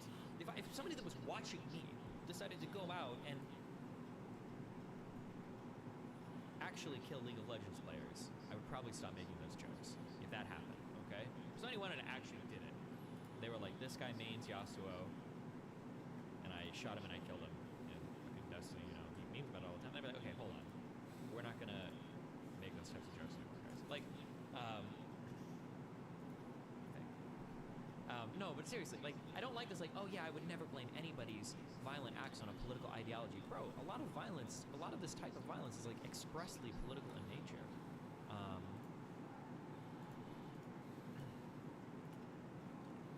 Yeah, I don't know. I feel like like, this is the thing that, Yeah, thank God Destiny's the paragon of treating women well. I treat women great. Just go ask your mom, okay? It's the reason why she comes home every night with a smile on her face, buddy. When you are an influencer, right, you get paid a ton of money because people do what you tell them to do, right? When I show a product, if I shout something out, people listen. That's why we get paid money. That's why we're called influencers, right? It's people give you money for that stuff. You can't, on one hand, get paid tens of thousands of dollars to promote a product and then go, well, if somebody does violence, I don't know why they did that. Like, of course. Like, I think it's things we need to be mindful of. I think you need to be mindful.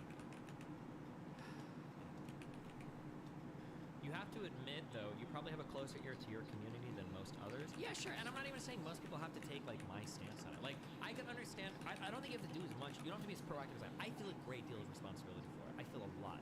But, if somebody were just like, yeah, you know, if I see extremist comments, I ban them, like, you know, I don't mind if somebody doesn't take the same measures as you, but at least be realistic about acknowledging what's going on, right? Like, yeah, you know, somebody might actually hear some rhetoric that I give and go, oh, shoot, that's cool. Somebody might do that, right? Like, I can understand, like, at least acknowledge that's a reality, and then work from there.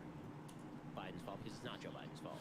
We can play this game all day long, and I find that the people who are most intensely focused on playing this game are people who tend to oppose the politics of the person as opposed to actually believing sincerely that this has driven somebody into the arms of the god of violence. But, you know, I have 4.7 million Twitter followers. I have 8 million Facebook followers. I have 5 million YouTube followers.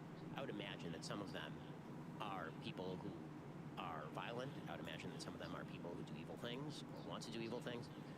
And I wish that there were a wand that we could wave that would prevent those people from deliberately or mistakenly misinterpreting things that are called violence. It's just a negative byproduct of the fact that you can reach a lot of people. And so, you know, if somebody could point me to the comment that I suppose, quote unquote, drove somebody to go and literally murder human beings, then I would appreciate it so I could. And that's like, I don't think Ben actually believes this. I think he just doesn't want responsibility for anything. Because, like, point me to the exact comment. Well, okay, well, point me to the exact comment that got Hitler in power. Point me to the exact comment that Ye could say that would cause anti-Semitism. Point me to the exact comment, like, oh, well, because I feel like even for Ye, like, he could say, well, he is. Ye's like, I'm Jewish. I don't hate Jews. I'm Jewish. I can't hate Jews, right? Like, it's just such a naive reading of things. And Ben is smarter than that. I know he's smarter than this. I know he's smarter than this. I think they just don't want. What is the drive? You just don't want to acknowledge. No, they probably genuinely believe it. Actually, conservatives would say that, like, it's freedom of speech as long as you're not doing explicit calls to violence. We treat every individual as their own kind of agent that is capable of making intelligent decisions, and you don't have responsibility for somebody else doing so. I guess just the level of responsibility upon creators is probably genuinely way higher. He probably doesn't actually believe it's his responsibility. I think that's sad, but. So I could talk about the comment, but I don't. Mainly because I just think that if we remove agency from individuals and we blame broad-scale political rhetoric for every act of violence, we're not going to. The people who are going to pay the price are actually the general population, because free speech will go away. If the idea is that things that we say could drive somebody who is unbalanced to go do something evil, the necessary byproduct is hate. Is that speech is a form of hate. Hate is a form of violence. You seem to be ignorantly, unfairly biased here, not gonna lie. And the person's name, of course, is Truth Teller. What did I just say that was unfairly biased? I'm so curious. I don't think I said anything controversial. Please tell me.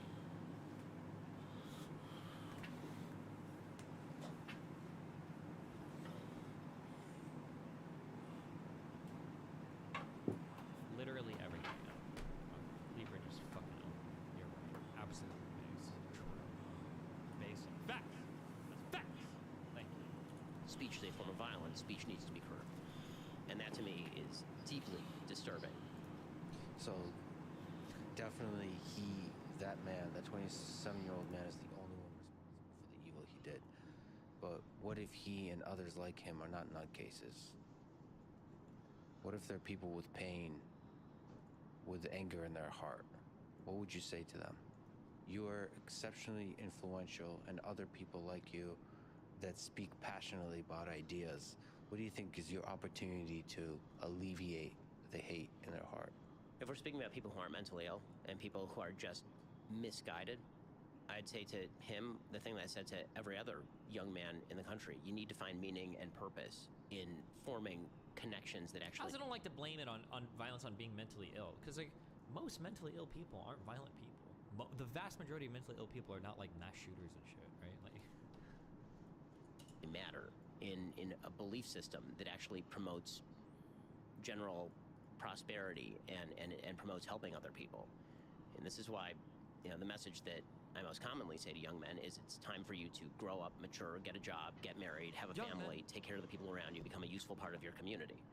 I said I've never, at any point in my entire career, suggested violence as a resort to political issues. And the whole point of having a political conversation is that it's a conversation. If I didn't think that it were worth trying to convince people of my point of view, I wouldn't do what I do for a living. So violent doesn't solve it. No, it doesn't. As if this wasn't already a difficult conversation. Uh-oh. Let me ask about Ilhan Omar. You've called out her criticism of Israel policies as anti-Semitic.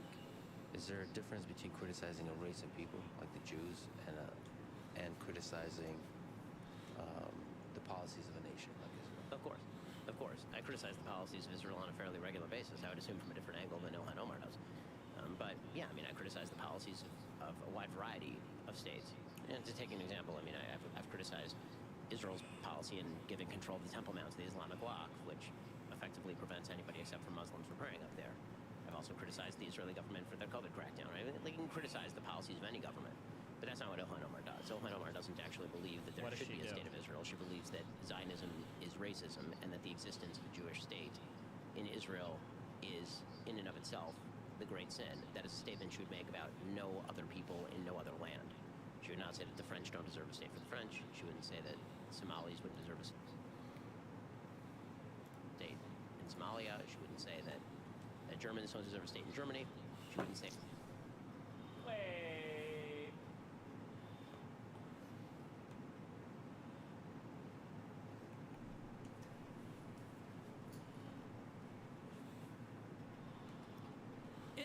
Isn't it pretty easy for me to become a German? Like, can't I immigrate to Germany, do all the paperwork, become a German, and vote in German elections? Isn't it a little bit harder in Israel to become, like, an Israeli citizen that can vote in election? Isn't that a significantly more contrived or difficult or impossible process?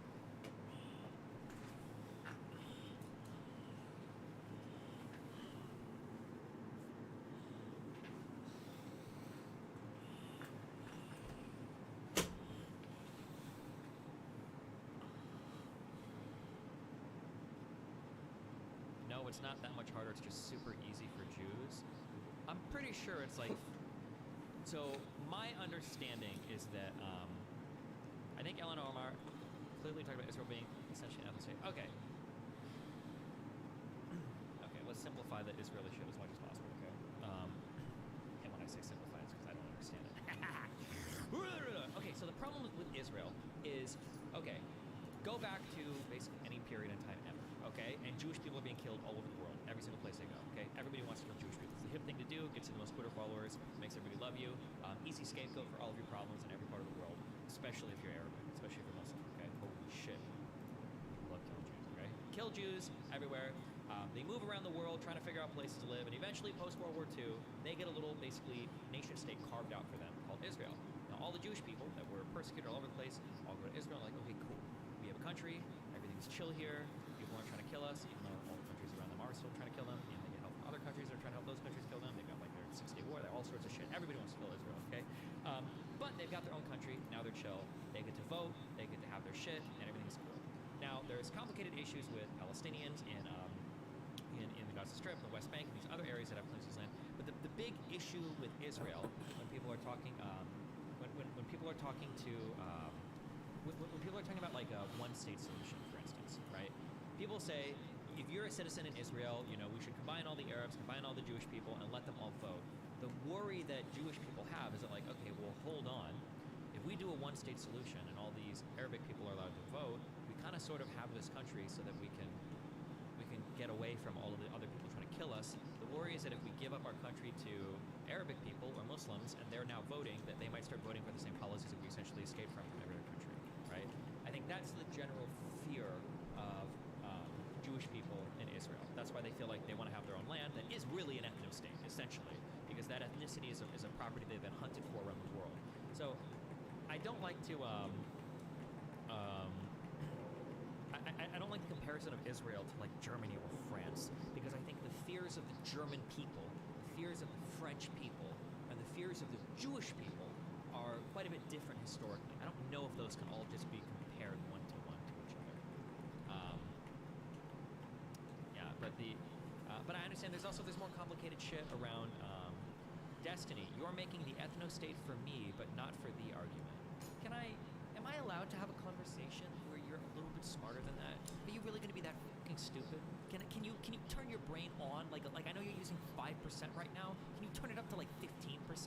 Yes, that is the argument that I'm making. But I'm providing you a list of justifications for that reason, right? There aren't people all over the world murdering German people. There aren't people all over the world murdering French people, all right? There aren't people all over the world murdering British people, although maybe they should.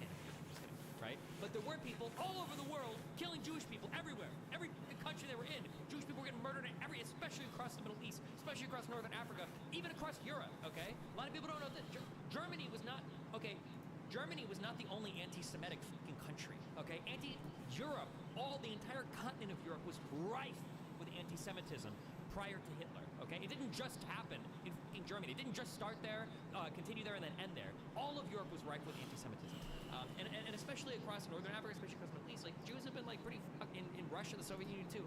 Jews have been pretty all over the world, right? So yeah, they feel like they need a little place. You don't really have that same type of persecution across a group of people that have a country. Yeah, it's just like that's generally why they say they want their little ethno-state. Okay.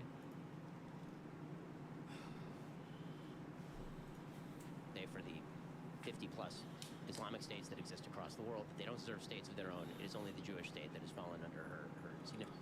Your defense of Zionists committing genocide is almost enough for me to stop. Listen, if Zionists wanted to commit genocide against Palestinians would be deleted from the world yesterday, okay? Not that I supported the treatment of the quasi-apartheid shit that goes on. It's the Israel situation. I'm just explaining the Israeli side of it, okay? Like, Palestinian side of it is rough too. There are really long, deep historical claims to some parts of the land, right? We saw a few years ago, there's that big fight over the fucking Sheikh Jarrah. What's called Jerusalem. Yeah. Yeah, I mean, it's a complicated situation, okay? What do you want to...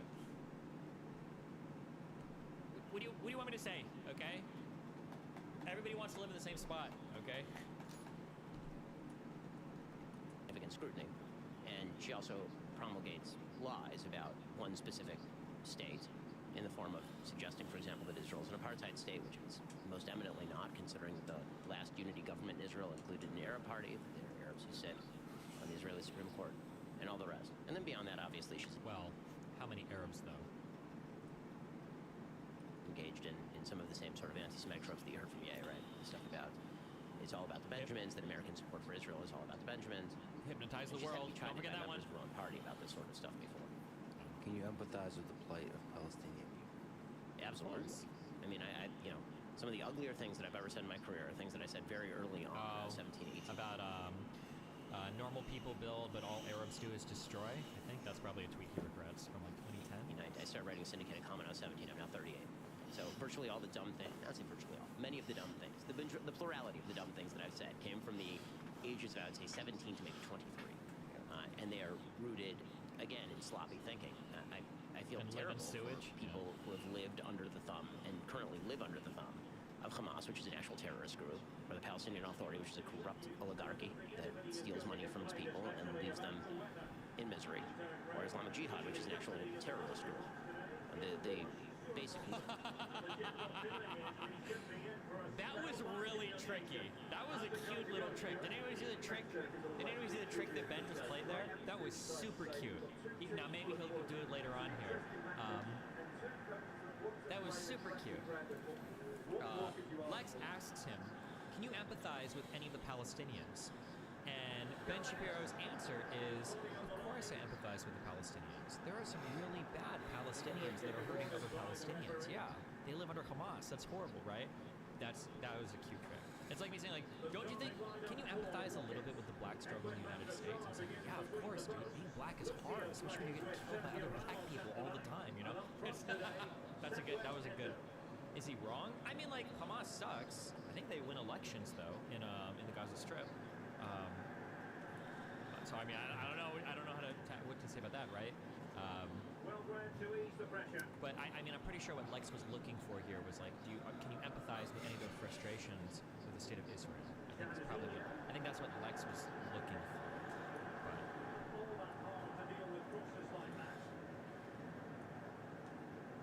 rule for the region, in my view, is if these groups were willing to make peace with Israel, they would have a state literally tomorrow. And if they are not, then there will be no peace. And it really is that simple. If Israel, the formula that's typically used has become a bit of a bumper sticker, but it happens to be factually correct. If the Palestinians put down their guns tomorrow, there would be a state. If the Israelis put down their guns, there would be no Israel.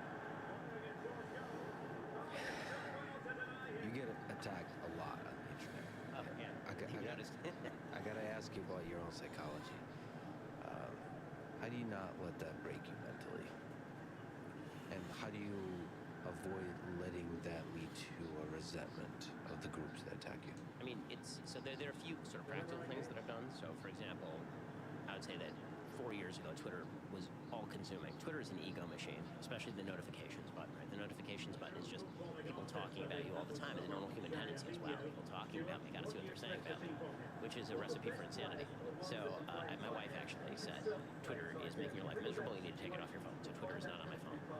If I want to log onto Twitter, I have to go onto my computer, and I have to make the conscious decision to go onto Twitter and then take a look at what's going on. I could just imagine you like there's a computer in the basement, you descend into to check Twitter. That's pretty much in the darkness. I love the way he talks about his wife. References to like, because he did this before on a show where he speaks like what you're looking for in a healthy marriage or whatever. He did this in that thing. Like my wife was concerned about like Twitter use and she shouldn't do it anyways. I like it seems like his wife is an active role in his relationship, as opposed to like, oh, she's just some dumb fuck that stays at home and takes care of the kids. If you look at when I actually tweet, it's generally like in the run-up to recording my show or when I'm prepping for my show later in the afternoon, for example. That doesn't affect you negatively mentally, like put you in a bad mental space? Not particularly if it's restricted to sort of what's being watched. Now, I will say that I think the most important thing is you have to surround yourself with a group of people who you trust enough to make serious critiques of you when you're doing something wrong, but also you know that they have your best interests at heart. Because the internet is filled with people who don't have your best interests at heart, who hate your gods, and so you can't really take those critiques seriously or it does wreck you. And the world is also filled with sycophants, right? The more successful you become, there are a lot of people who will tell you you're always doing the right thing. I'm very lucky. I got married when I was 24, my wife was 20, so she's known me long before I was famous or wealthy or anything. And so she's a good sounding board. I have a family that's willing to call me out on my bullshit, as you talked to Ye about. I have friends who are able to do that. I try to have open lines of communications with people who I believe have my best interests at heart, but one of these sort of conditions being friends is that when you see me do something wrong, I'd like for you to let me know that so I can correct it. I don't want to leave bad impressions out there. The sad thing about the internet, just looking at the critiques you get, I see very few critiques from people that actually want you to succeed, want you to grow. I mean, they're very, they're not sophisticated. They're I don't know, they're cruel. The critiques are just, it's not actual critiques. It's just cruelty. And then that's most of Twitter. I mean, as I said, Twitter is a place to smack and be smacked. I mean, that's anybody who uses Twitter for an intellectual conversation, I think, is engaging in category error. I use it to spread love. I think it's You're the only one. It's you and no one else, my friend.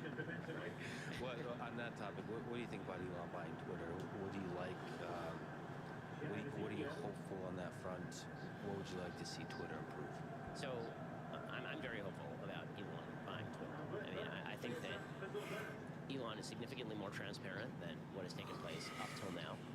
He seems committed to the idea that he's going to broaden the Overton window to allow for conversations that simply were banned before, everything ranging from efficacy of masks with regard to COVID to whether men can become women and all the rest. A lot of things that sort of real explanation. It seems like he's dedicated to at least explaining what the standards are going to be and being broader in allowing a variety of perspectives on the outlet, which I think is wonderful. I think that's also why people are freaking out. I think the kind of wailing and gnashing of teeth and wearing of sackcloth and ash by so many members of the legacy media, I think a lot of that is because Twitter essentially was an oligarchy in which certain perspectives were allowed and certain perspectives just were not. And that was part of a broader social media reimposed oligarchy in the aftermath of 2017. So in order for just to really understand, I think, what Oh, also, I want you to know, if you see him in chat, every single day that goes on that I'm not unbanned on Twitter, that's a specific choice that Lex has made to keep me banned. I asked him, I was like, Lex, do you think that you could pass a note on to your friend there to look at my unjust banning? They banned me for being Cuban. Jack tweeted it himself, and Lex said, fuck no. You're going to be my YouTube slave who's never allowed on Twitter again. I'm going to tell you I'm going to keep you banned. Because, that's he told me that in person. I was like, that's really fucked. it means for Elon to take over Twitter. I think that we have to take a look at sort of the history of media in the United States in 2 minutes or less. The United States, the media, for most of its existence up until about 1990, at least from about 1930s until the 1990s, virtually all media was 3 major television networks, a couple major newspapers, and the wire services. Everybody had a local newspaper with 2 wire services that basically did all the foreign policy and all the national policy. McClatchy, Reuters, AP, AFP, etc. That's a good faith. If Black Americans decided to found an ethno state right after the Jim Crow era, do you think they'd be justified because of historic oppression? I don't think that Jim Crow is comparable to the Holocaust. Like, I'm not trying to say that there isn't racism in the United States and there wasn't racism and there was racism, but like the Holocaust was pretty fucked. And there's a lot of people around the world that just like kill Jews a lot. They aren't just like racist. They're like, what's like racist plus wants to murder you? Genocidal? Oh, yeah. So that monopoly or oligopoly existed until the rise of the internet. There were sort of pokes at it, talk radio and Fox News, but there certainly was not this plethora of sources. Then the internet explodes, and all of a sudden you can get news everywhere. And the way that people are accessing that news is, you're, I believe, significantly younger than I am, but we used to do this thing called bookmarking, where you would bookmark a series of websites and then you would visit them every morning. And then social media came up. And Is this on AOL? Anybody else have an RSS feed? Whoa! I just got sucked back to 2010.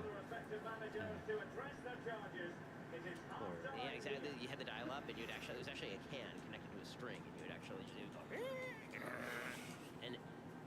and then there came a point where social media arose, and social media was sort of a boon for everybody because you no longer had to bookmark anything. You just chattel slavery was worse than the Holocaust. No, I'm gonna go ahead and say no.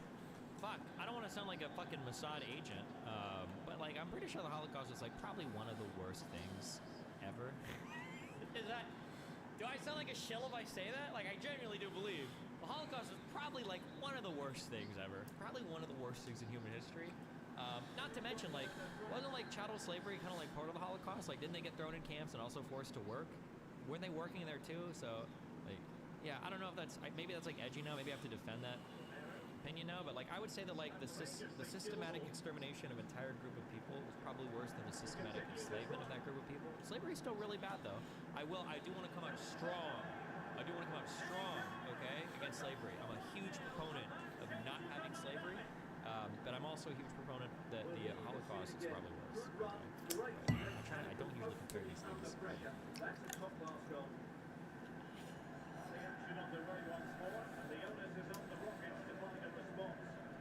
Follow your favorite accounts, and all of them would pop up. And you follow everything on Facebook, and it would all pop up, and it was all centralized. And for a while, everybody was super happy because this was the brand new wave of the future. Made everything super easy. Suddenly, outlets like mine were able to see new eyeballs because it was all centralized in one place, right? You didn't have to do it through Google optimization. You could now just put it on Facebook, and so many eyeballs were on Facebook, you'd get more traffic.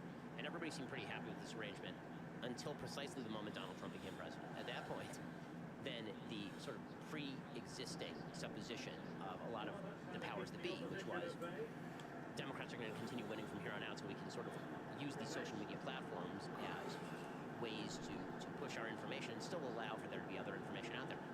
The immediate response was, we need to reestablish this siphoning of information. There's misinformation and disinformation that won Donald Trump the election. We need to pressure the social media companies to start cracking down on misinformation and disinformation. And actually see this in the historical record. You can see how Jack Dorsey's talk about free speech shifted from about 2015 to about 2018. You can see Mark Zuckerberg gave a speech at Georgetown in 2018, which he talked about free speech and its value. By 2019, he was going in front of Congress talking about how he was responsible for the stuff that was on Facebook, which is not true. He's not responsible for the stuff on Facebook, right? It's a platform. Is AT&T responsible for the stuff he's... Wasn't with the Cambridge Analytica shit, when did that break?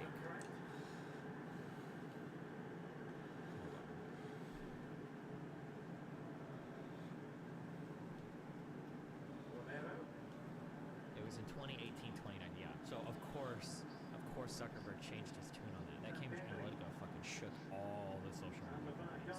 Did anything ever come of that breaking? Yeah, social media companies started to be a lot more fearful, I think, of Congress bringing the hammer down on them. So they started to I think that's where like all the Google shit, like warning of misinformation, the Twitter marking of misinformation, I think all that shit was coming out. People started to get really worried about stuff like that. Say on your phone? The answer is typically no. So when that happened, all of these, because all the eyeballs had now been centralized in these social media sites, they were able to suddenly control what you could see and what you could not see. And the most obvious example was obviously leading up to 2020, the election, the killing of the Hunter Biden story is a great example of it. And so Elon coming in and taking over one of the social media. I wish that at least like one person in all of human history could like accurately talk about that Hunter Biden story, because like it's fair to criticize them if you want. I think that it's okay to say like, oh well, this should have been handled in a different way, but like the actual story of the Hunter Biden stuff was not censored. It was the one New York Post story that included a link to the hacked materials. Tons of people on Twitter were talking about it. Tons of people on Twitter were reporting on it. You just couldn't include a link to the hacked materials policy. But Twitter actually changed their entire policy afterwards in response to that story. Like, so if you want to talk about favorable treatment, like Twitter, you actually like change. They're like, okay, yeah, we're gonna allow this to be posted now if it's newsworthy, whatever, right? But I think there's like a fair conversation to be had there. But I just wish people wouldn't just make it sound like, oh, they were only censoring it because it was like an anti-Hunter Biden. Like, that's just not true. But like, I don't think, dude, everything related. Hunter Biden is like the ultimate like thought terminator. Like your brain just shuts off as soon as his name is on the product. It's all over at that point. Media sources saying I'm not playing by your rule, right? There's not going to be this sort of group of people in the halls of power who are going to decide what we can see and hear. Instead, I'm going to let 1,000 flowers bloom. There will be limits, but it's going to be on a case-by-case basis. We're going to allow perspectives that are mainstream, but maybe not mainstream in the halls of academia or in the halls of media. Let those be said. I think it's a really good thing. Now, that comes with some responsibilities on Elon's personal part, which would be to be, for example, I think more responsible in dissemination of information himself sometimes, right? Like he got himself in trouble the other day for tweeting out that story about Paul Pelosi that was speculative and untrue. And I don't think what he did is horrific. He deleted it when he found out that it was false. But and that's actually free speech working, right? He said something wrong. People ripped into him. He realized he was wrong and he deleted it, which seems to be a better solution than preemptively banning content, which only raises more questions than it actually stops. With that said, as the face of responsible free speech, and that's sort of what he's pitching at Twitter, he, I think, should enact that himself and be a little more careful with stuff that he tweets out. The reason a lot of people are freaking out is because, one, he's putting his thumb on the scale by saying he is more likely Republican. He's showing himself to be center-right, so just having a political opinion versus being this amorphous thing that doesn't have a political opinion. I think if I were to guess, I haven't talked to him about it, but if I were to guess, he's sending a kind of signal that's important for the Twitter company